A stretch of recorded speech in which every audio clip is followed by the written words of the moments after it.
ಅಪ್ರಾಪ್ತ ವಯಸ್ಕನ ಅಜಾಗರೂಕ ಚಾಲನೆ, hit and run ಪ್ರಕರಣದಲ್ಲಿ 42 ವರ್ಷದ ನರ್ಸ್ ಸಾವು. ಹೈದರಾಬಾದ್ನ ಹಿಲ್ ಕಾಲೋನಿಯಲ್ಲಿ ಬೆಳಿಗ್ಗೆ ಕೆಲಸಕ್ಕೆಂದು ತೆರಳುತ್ತಿದ್ದ ಫಹೀಮುನ್ನೀಸಾ ಎಂಬ ನರ್ಸ್ಗೆ ವೇಗವಾಗಿ ಬಂದ ಕಾರು ಡಿಕ್ಕಿ ಹೊಡೆದ ಪರಿಣಾಮ ಅವರು ಮೃತಪಟ್ಟಿದ್ದಾರೆ. 17 ವರ್ಷದ ಅಪ್ರಾಪ್ತ ಬಾಲಕನೊಬ್ಬ ಚಲಾಯಿಸುತ್ತಿದ್ದ ಟೊಯೋಟಾ ಇನ್ನೋವಾ ಕಾರು ರಸ್ತೆ ದಾಟುತ್ತಿದ್ದ ಮಹಿಳೆಗೆ ಹಿಂದಿನಿಂದ ಡಿಕ್ಕಿ ಹೊಡೆದಿದ್ದು ಗಂಭೀರ ಗಾಯಗೊಂಡಿದ್ದ ಅವರು ಆಸ್ಪತ್ರೆಯಲ್ಲಿ ಚಿಕಿತ್ಸೆ ಫಲಕಾರಿಯಾಗದೆ ಸಾವನ್ನಪ್ಪಿದ್ದಾರೆ. ಅಪಘಾತದ ನಂತರ ಕಾರಿನಲ್ಲಿದ್ದ 3 ಅಪ್ರಾಪ್ತ ವಯಸ್ಕರು ವಾಹನವನ್ನು ಸ್ಥಳದಲ್ಲೇ ಬಿಟ್ಟು ಪರಾರಿಯಾಗಿದ್ದು, ಈ ಘಟನೆಯ ಸಿಸಿಟಿವಿ ದೃಶ್ಯಾವಳಿ ಸಾಮಾಜಿಕ ಜಾಲತಾಣಗಳಲ್ಲಿ ವೈರಲ್ ಆಗಿದೆ.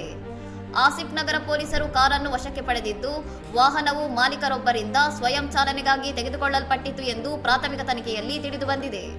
ಅಪಘಾತದಲ್ಲಿ ಸ್ಥಳೀಯ ರಾಜಕಾರಣಿಯೊಬ್ಬರ ಪುತ್ರ ಭಾಗಿಯಾಗಿದ್ದಾರೆಂಬ ಆರೋಪಗಳು ಕೇಳಿಬಂದಿದ್ದು, ಪೊಲೀಸರು ಈ ವದಂತಿಯನ್ನು ತಳ್ಳಿಹಾಕಿ ನಿಷ್ಪಕ್ಷಪಾತ ತನಿಖೆ ನಡೆಸುತ್ತಿರುವುದಾಗಿ ತಿಳಿಸಿದ್ದಾರೆ. ಅಪ್ರಾಪ್ತ ವಯಸ್ಕರು ವಾಹನ ಚಲಾಯಿಸುವುದು ಮತ್ತು ಇಂತಹ ಅಜಾಗರೂಕ ಕೃತ್ಯಗಳು ಅಮಾಯಕ ಜೀವಗಳನ್ನು ಬಲಿ ಪಡೆಯುತ್ತಿರುವುದು ನಾಗರಿಕರಲ್ಲಿ ಆಕ್ರೋಶ ಮತ್ತು ಭೀತಿಯನ್ನು ಹುಟ್ಟುಹಾಕಿದೆ. ಇನ್ನಷ್ಟು ಸುದ್ದಿಗಳಿಗಾಗಿ ನೋಡ್ತಾ ಇರಿ ಸೌರಂ ಟಿವಿ.